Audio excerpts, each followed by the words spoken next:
Valley Forge, Pennsylvania.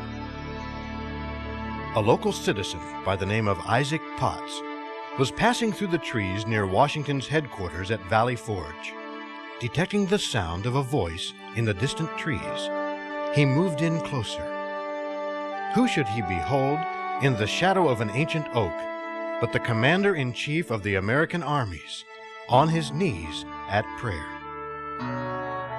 Later, Isaac confessed to his wife, "You know that I always thought the sword and the gospel utterly inconsistent, and that no man could be a soldier and a Christian at the same time. But George Washington has this day convinced me of my mistake. If George Washington be not a man of God, I am greatly deceived. And still more shall I be deceived if God do not through him work out a great salvation for America." The facts show that Washington, the most prominent citizen in his time, was a man of prayer. Having a reserved nature, though, he was generally silent on the subject of religion and other topics as well. He was a man of action, not words. Most schoolchildren know George only as the boy who cut down the cherry tree, and when discovered exclaimed, "Sir, I cannot tell a lie." True or not, it was a correct assessment of his values. Strength in character and strong principles were not the only attributes of this great leader. He was, like his father, physically tall and very strong. No doubt this had much to do with the fact that he didn't talk much. He didn't have to. The general, as he was affectionately known by the soldiers, was in the forefront of the American Revolution in every aspect. This revolution, which was guided by conservative leadership, marked the change from a world of kingdoms to a world of republics. And Washington was the revolution. He was appointed commander-in-chief of the army by the Continental Congress. He served without pay. He established discipline among the headstrong troops. His personal leadership was the most important element in the cunning Delaware River crossing and the subsequent defeat of the British at Trenton. He dealt repeatedly with mutiny, conspiracy, and treason among his men. He had a constant struggle to find food, medicine, equipment, and other supplies. A never-ending, thankless job. He won the war with intelligence, skill, and faultless timing. Even though it was a vicious war, Washington encouraged his men to take the high road. He was severe in punishing soldiers who plundered or stole from civilians. This was an army that was totally and entirely loyal to one man, their big general. This war was Washington's preparation for greatness. With the war won, Washington realized the future of the country was unknown.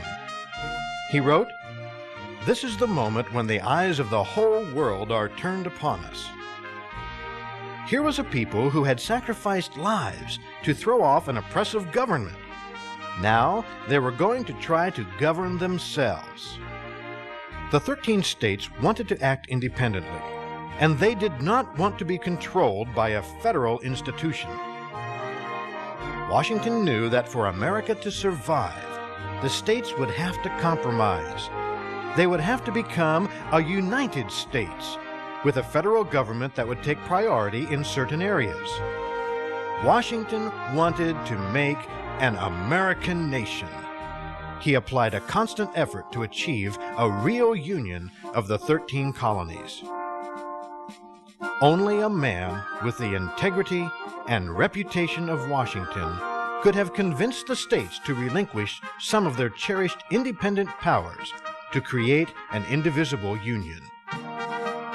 They did just that. A constitution was drafted and ratified, and on April 30th, 1789, General Washington was elected the first president of these United States of America. He served 2 terms. The people wanted him to serve 3, but he declined. His farewell speech to the people was so important to him that he had it published on September 19, 1796. George Washington laid out his deepest concerns in those few minutes. No delusions of grandeur, no glorious oratory, just a heartfelt, humble plea for sensible and intelligent nurturing of the young country that was brought into the world largely by his hand. He wanted it to last. This is his farewell address. Listen well. And now may we present General and President George Washington.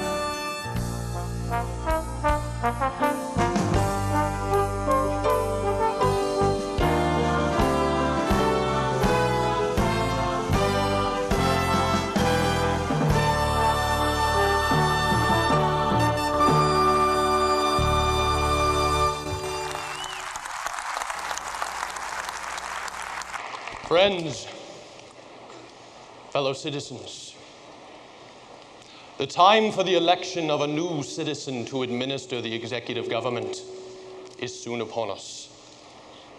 And the time has come for you to decide who will be clothed with that important trust. In order to allow for the full expression of the public, I feel it proper to decline from being considered among those from whom a choice is to be made. And in looking forward to the last days of my career in political life, I am filled with a deep sense of gratitude, which I owe to my beloved country for the many honors it has conferred upon me, and yet still more for the confidence with which it has supported me. And here, perhaps, I should end.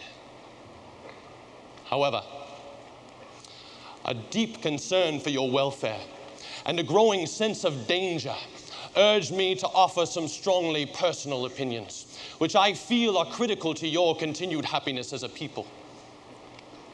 The unity of this government is dear to you. I know this, and justly so. For this unity is the foundation of your real independence. It is the support for your tranquility at home, for your peace abroad, for your safety and prosperity, and most of all for the liberty which we so highly prize. But it is easy to see how, in the future, many cunning strategies will be employed with the sole purpose of undermining this need for unity. It will be attacked by internal and external enemies constantly and actively, even covertly and insidiously. But remember, the name American, which belongs to all of you, must always excite more pride, more loyalty than any of the names of your local states or your groups or your ethnic backgrounds. Because you see, with slight shades of difference, you all have that same Christian religion, the same manners and habits, political principles. You have in common cause fought and triumphed together. The liberty and independence which you now possess, that too is the result of common experience. But all these are more than outweighed by your personal motives for preserving this unity. And yet, my friends, I am deeply concerned about these things that could disturb our union. First, creating political parties based on geographical regions and making people believe there are differences in local interests and views. Then misrepresentations will create jealousies that will separate you rather than bring you together. And indeed, a government of all the states together is necessary for longevity. Secondly, if you wish to preserve your government, you must constantly resist opposition to its authority and to new ideas upon its principles, however good they may seem. One method of attack may be to alter or change the meaning of the Constitution, thus undermining what cannot be directly overthrown. Thirdly, let me also warn you strongly against the negative effect of political parties in general. You see, the alternate control of one party over another, sharpened by that spirit of revenge, will result in periods of tyranny. And worse than this, it will lead finally to a more sophisticated, a more permanent control of the people. It will eventually cause the people to begin looking around for a political leader to solve all their problems, take control. Sooner or later, the head of one party will turn this opportunity to his own selfish purposes at the expense of public liberty. Fourthly, of all the factors that lead to political prosperity, religion and morality are indispensable supports. A person cannot claim to be a patriot if he tries to subvert these great pillars of human happiness, these firmest props of the duties of men and citizens. A volume, my friends, cannot trace all the connections between religion and morality with public and private well-being. So let me ask you simply, where is your security? If the sense of religious obligation is emitted from oaths of lawyers and investigators in courts of justice, and let us be careful if we say that morality can be maintained without religion. Not so. No, I say that religion and morality are the necessary springs for popular government. And lastly, be fair with all nations.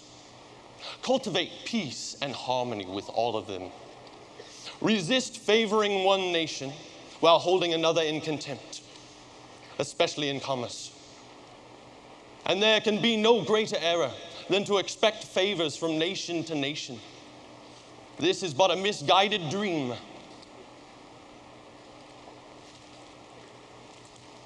In offering to you, my countrymen, these counsels of an old and affectionate friend, I can only hope that they will make a strong and lasting impression. I can only hope that they will help you guard the freedoms that we all hold so dear. And I am looking forward to the pleasant influence of good laws under a free government with you, my friends, and my fellow citizens. This reward has been the desire of my heart for many, many years. And we have earned it. Goodbye.